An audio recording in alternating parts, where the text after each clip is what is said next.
Perkenalkan, nama saya Angelita Yansehenuk dengan NIM 20030200068 dari kelas 1C semester 1, jurusan Administrasi Bisnis, Fakultas Ilmu Sosial dan Ilmu Politik, Universitas Nusa Cendana Kupang.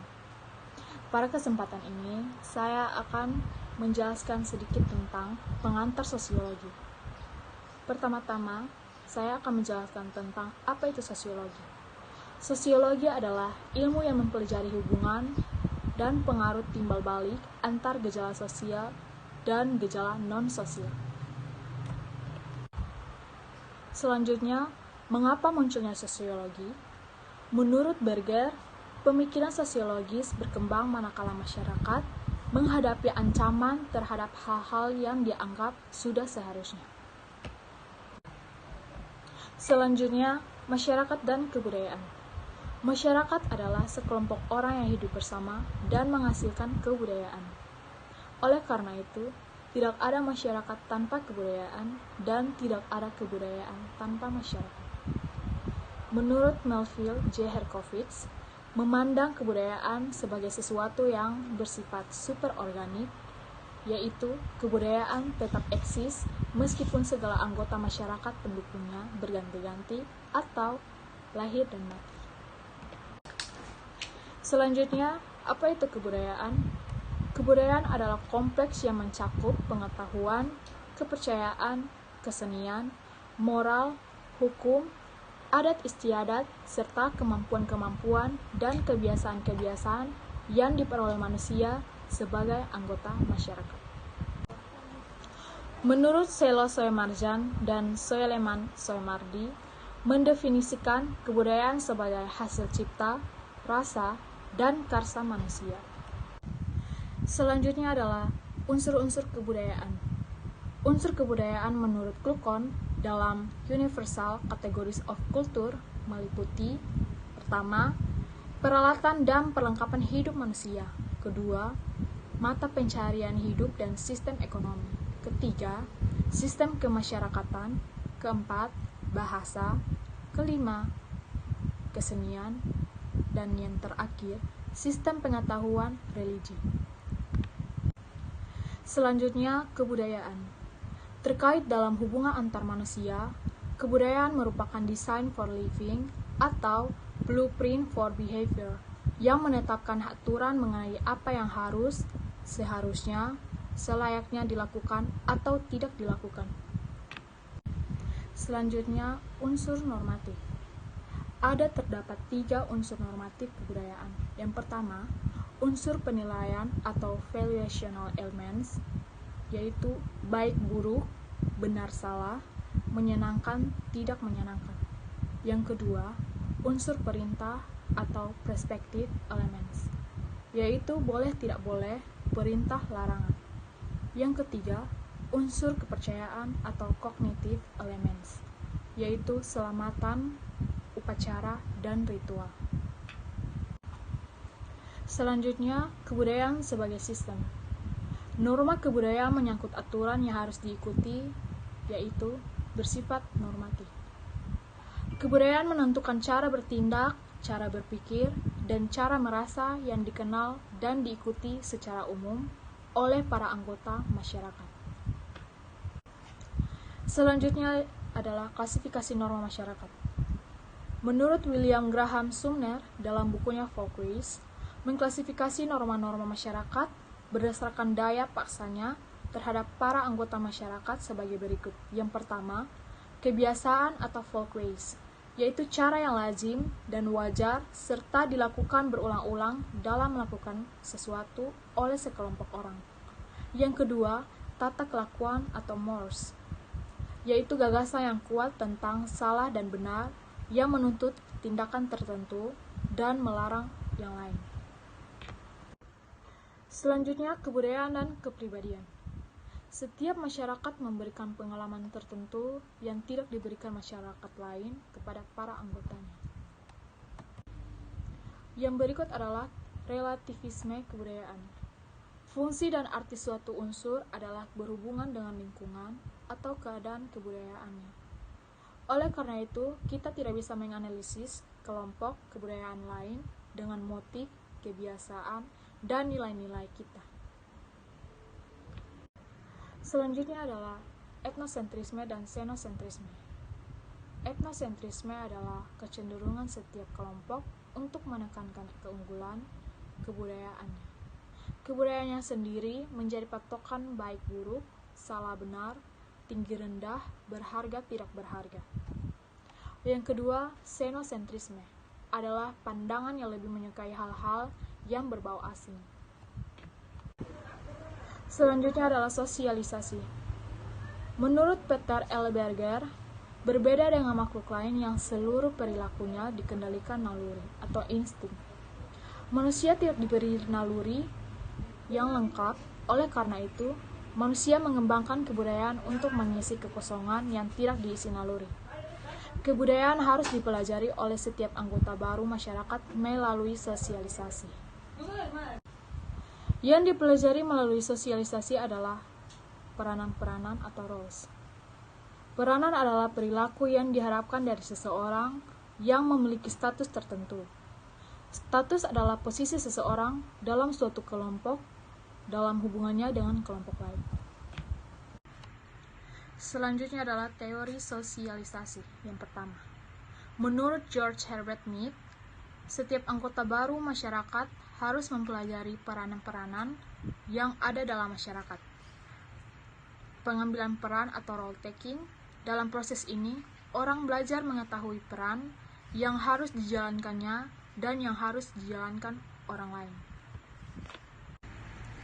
Teori yang kedua, menurut Charles Horton Cooley, konsep diri atau self-concept, seseorang berkembang melalui interaksinya dengan orang lain. Selanjutnya adalah tahap-tahap.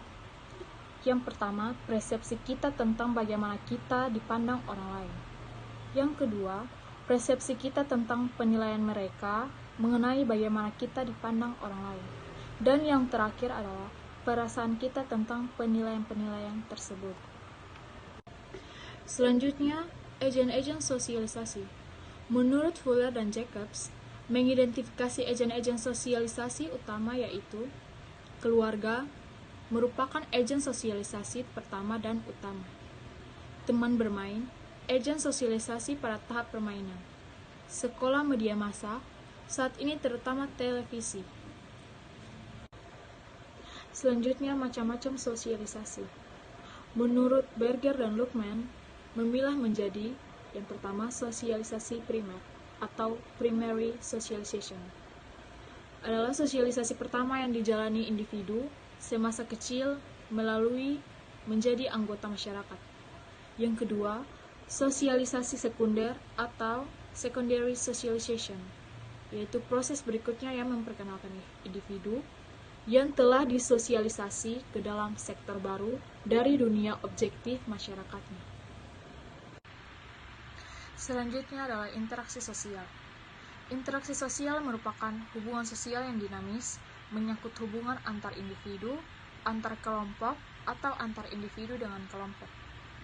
Interaksi sosial didasari oleh berbagai faktor, meliputi yang pertama, imitasi atau peniruan, yang kedua, sugesti atau pandangan individu yang diterima orang lain, yang ketiga, identifikasi atau kecenderungan dan keinginan seseorang untuk seperti orang lain, yang keempat, simpati atau ketertarikan seseorang pada pihak lain. Syarat-syarat interaksi sosial. Suatu interaksi sosial hanya mungkin terjadi apabila memenuhi dua syarat, yaitu ada kontak sosial dan komunikasi.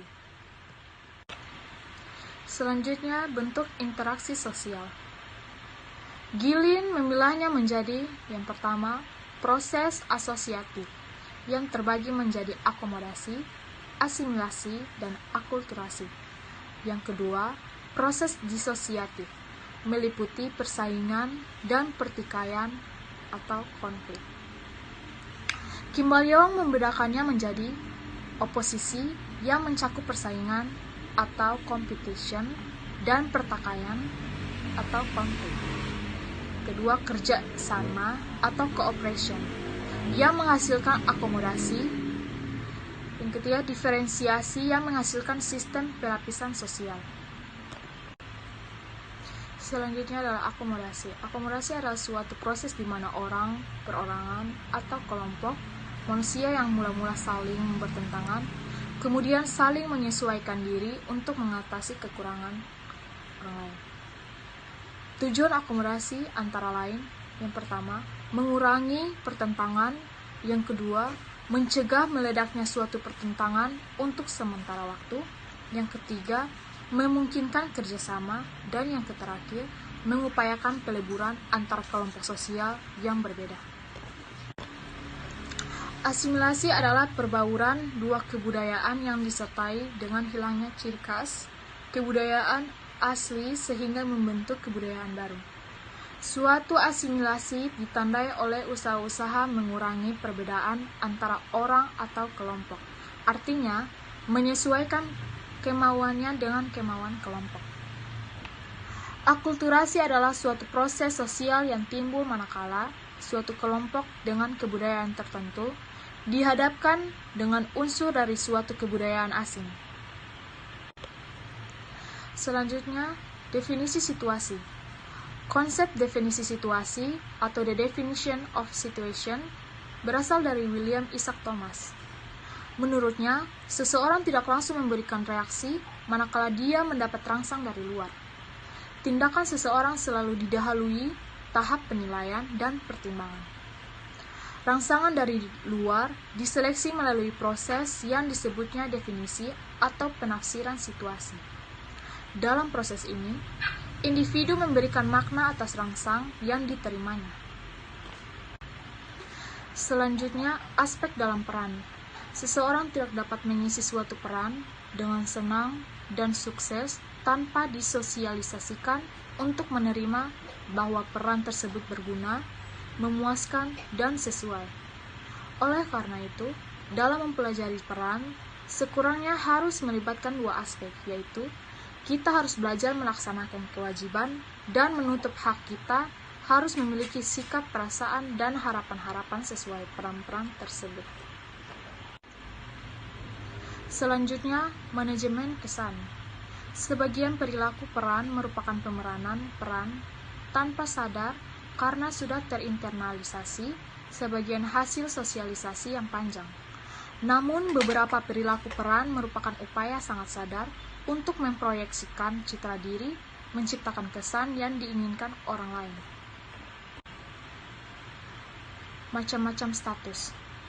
Yang pertama, status yang diberikan yaitu status yang diberikan masyarakat kepada individu terlepas dari kualitas dan usaha individu di bawah sejak lahir.